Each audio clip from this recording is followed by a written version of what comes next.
This is the Uptick Network Stock Day Podcast, sponsored by InvestorsHangout.com.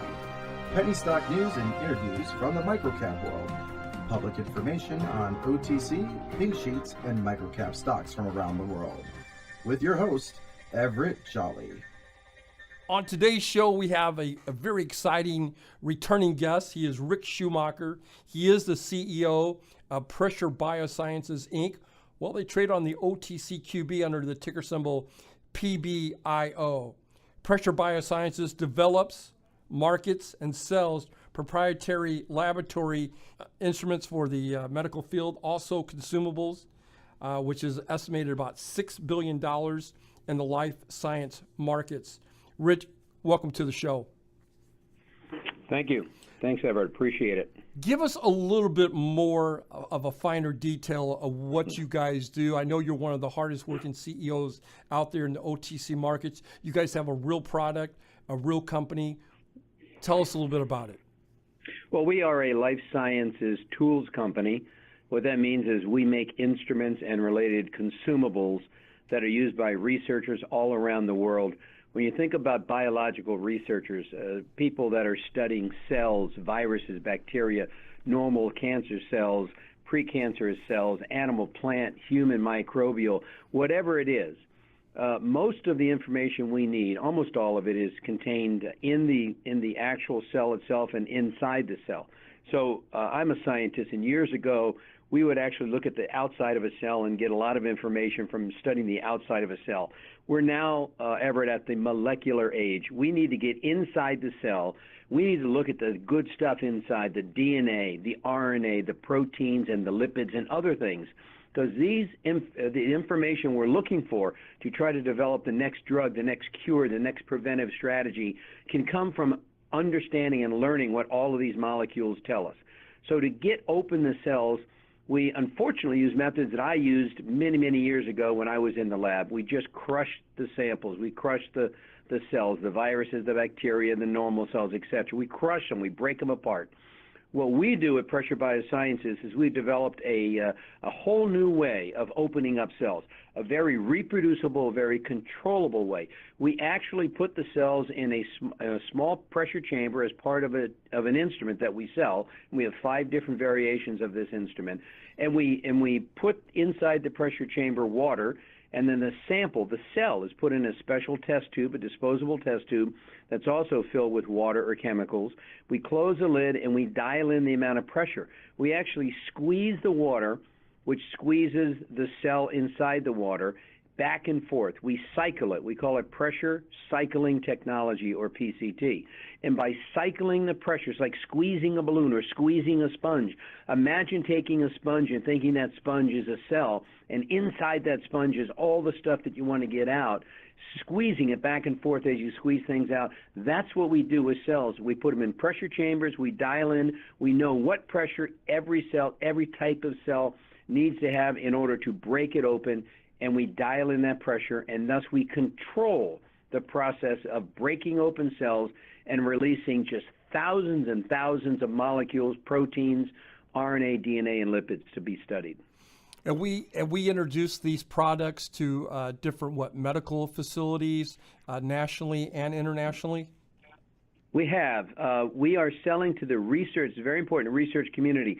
Number one, it's a very large community. There are probably over 500,000 researchers in the world every single day that are out there breaking open cells to try to study stroke and cancer and heart disease and agriculture and aquaculture, whatever.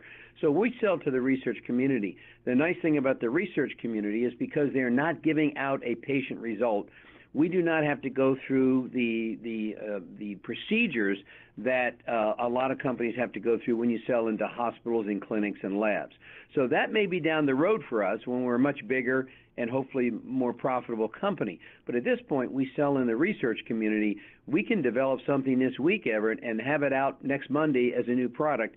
We have certain guidelines we have to meet, but they're much less stringent than what you have to meet when you're going through the FDA to sell into hospital labs. I want to return back to that because I got some questions for you, but let me ask you this. Tell me about your co-marketing agreement with SciEx. Well, one of the biggest instruments that's used in the research community to study proteins is called a mass spectrometer, a mass spec.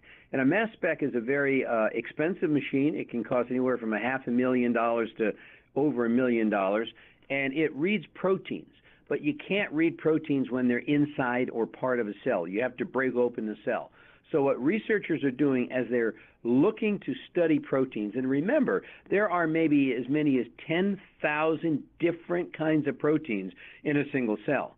So when you're breaking open a cell, you've got all these proteins, and we're going to call something protein X. You think protein X has something to do with the cancer you're studying, or diabetes, or heart disease, or something that's affecting and killing the wheat or the barley out in the agriculture fields. So you break open the cell, you find this protein X that you're interested in, then you have to chop the protein down into its pieces and put it into the mass spectrometer. Our instrument sits in front of a mass spectrometer. Our instrument, which is about $50,000, sits in front of a $500,000, $1 million mass spectrometer, and we do the work of breaking the cell and releasing the proteins, and then once you find the protein of interest, which we're calling today protein X, we then put protein X back in our instrument, and our instrument chops it down so it can then be put into the $500,000, $1 million mass spectrometer. That's what we do. We sit in front of another instrument to help make that instrument better and help make that instrument get the right answer.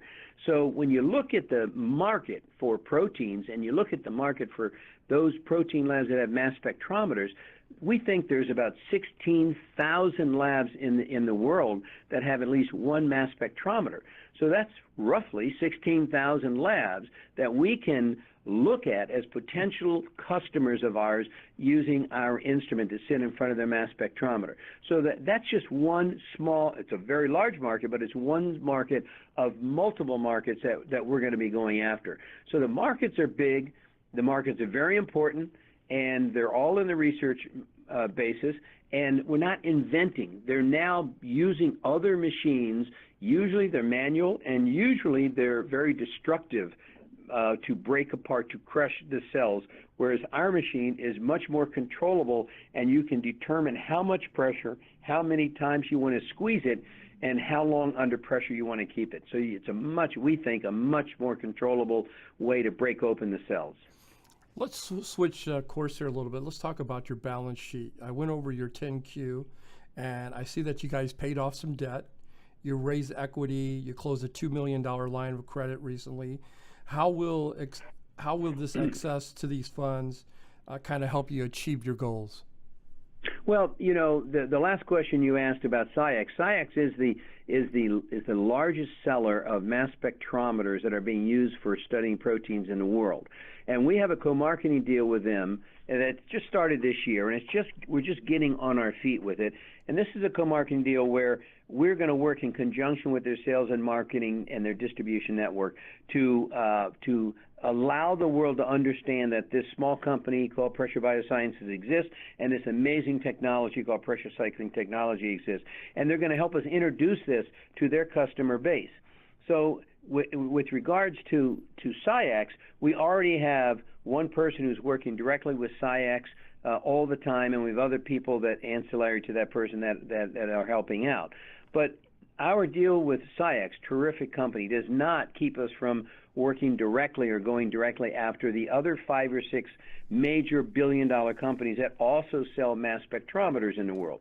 So what the money means to us is that it not only will allow us to bring more to bear with SCIEX, to bring more people to help support that, help move that faster and further, but we are planning on hiring. We're already advertising. I'm already interviewing individuals to take sales positions so that we can go out and we can look after trying to bring in sales from all of the other competitors of SCIEX.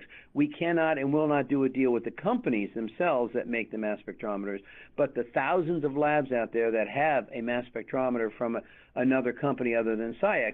We need to reach them, and we're not reaching them now. So what this money means to us, what these line of credit and the financings mean to us, is we are hiring people.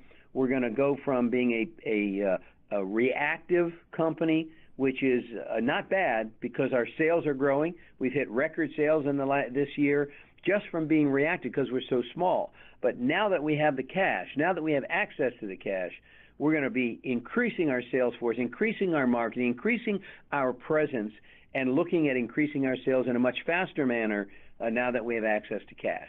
My guest today is Ric Schumacher. He is the CEO of Pressure BioSciences. Well, they trade on the OTCQB under the ticker symbol PBIO. As I was saying earlier, Ric, I was looking at your 10Q. I noticed that you guys had record revenues for the third quarter. Instrument sales were up 13%. I've been in the market since I was 23. I'm 53 years old, so I've been doing this for 30 years. And I tell my listeners what two things that an OTC company needs and a CEO needs. They need eyeballs on their stocks, and they need revenues to continue to grow. You guys have both of those going on. Some of your new products is the BioCycler. Can you tell us a little bit about that and the Cancer Moonshot? Well, the BioCycler is the name, Baro being pressure cycler is the name of the overall instrument line that we have, and we have 5 different instruments. We've just designed and developed in the last 18 months a brand new next generation instrument that we call the 2320 Extreme. And I'm very, very excited and proud of this machine. We did it all internally. We're a company of 9 people. We don't expect to be a company of 9 people.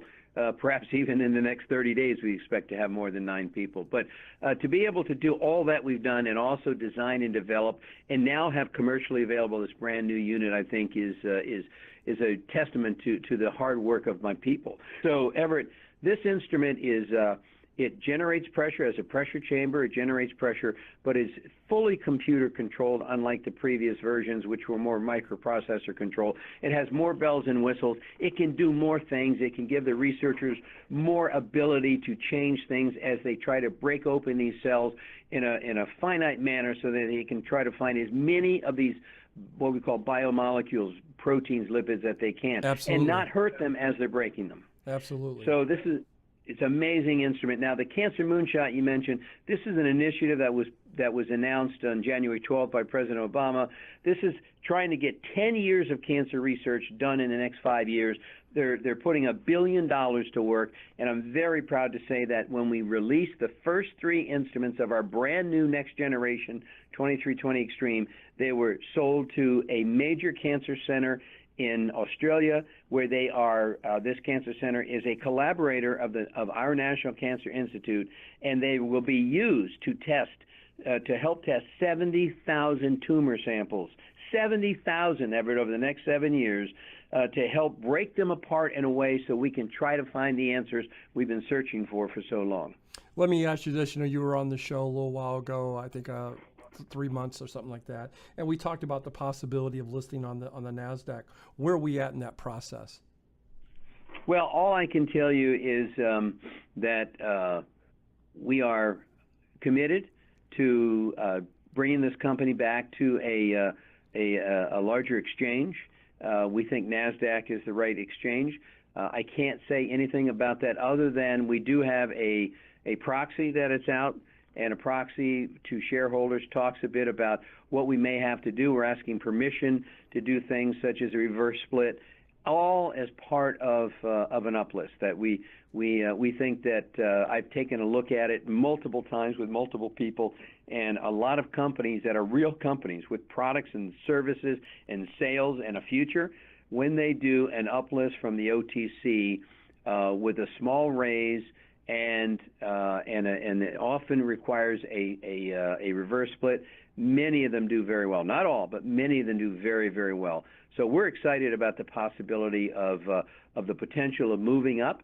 It is a goal of ours, and as you can see from the proxy that has been filed with the SEC, we are asking permission from shareholders to let us do a reverse split as part of an uplist. So that much I can tell you, and that it is clearly a goal of mine to get back to the Nasdaq. Market cap around north of $10 million, stock price around 42 cents. I believe you'll finish up this year in 2016 roughly around $2 million in revenue.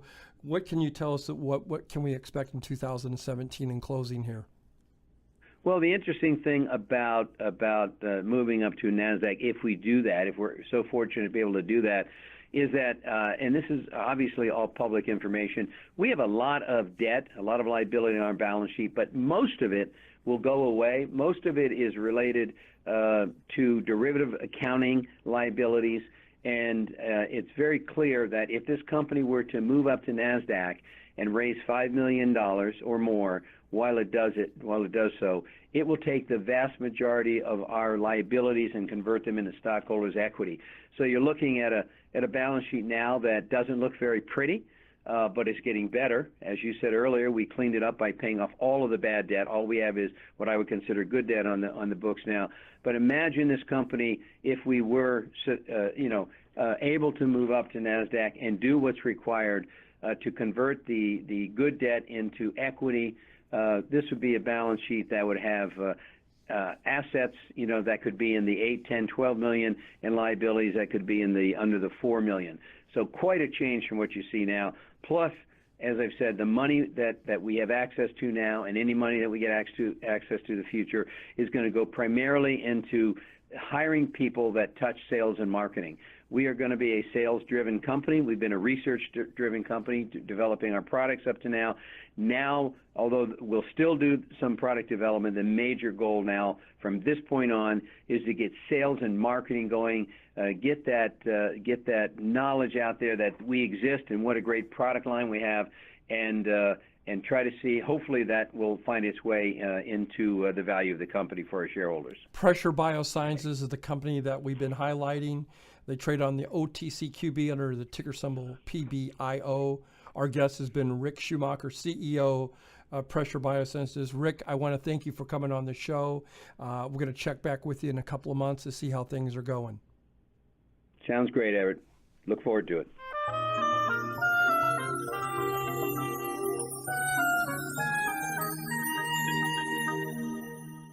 The following program is entirely sponsored and produced by Uptick Newswire LLC, which is responsible for the following content. The opinions and information provided on today's show are those of the guests and of those of the respective companies they represent, and does not necessarily reflect those of the staff or management of this station. Uptick Network encourages all listeners of the show to do their own due diligence and research when determining investment strategies that'll work for them, or to seek the assistance of an investment professional. The guests of today's show may have paid to appear on the show and are not directly affiliated with Uptick